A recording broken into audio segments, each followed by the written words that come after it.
ఆఖరణ ఈ శరీరం కూడా కాలిపోతూ ఉంటుంది.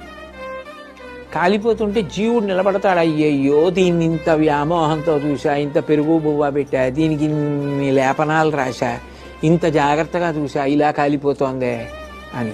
అప్పుడు ఓదార్చడానికి ఎవరు ఉండరు. కొడుకు కూడా వెళ్ళిపోతాడు ఇంటికి స్నానం చేసి, నేనున్నానని ఓదార్చడానికి నేను అక్కడ ఉన్నాను రా, మళ్ళీ శరీరం ఇస్తా, జన్మనిస్తా, వృద్ధిలోకి రా, అప్పుడైనా గుర్తుపెట్టుకో నీ జన్మ ప్రయోజనమని ఓదార్చడానికి అక్కడ ఉన్నాడు.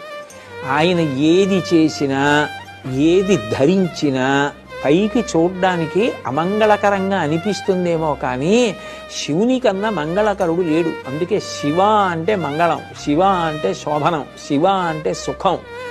అందుకే కనపడకూడనిది కనపడితే శివ అంటారు. శివుడే ఎట్లా కనపడడానికి కారణం?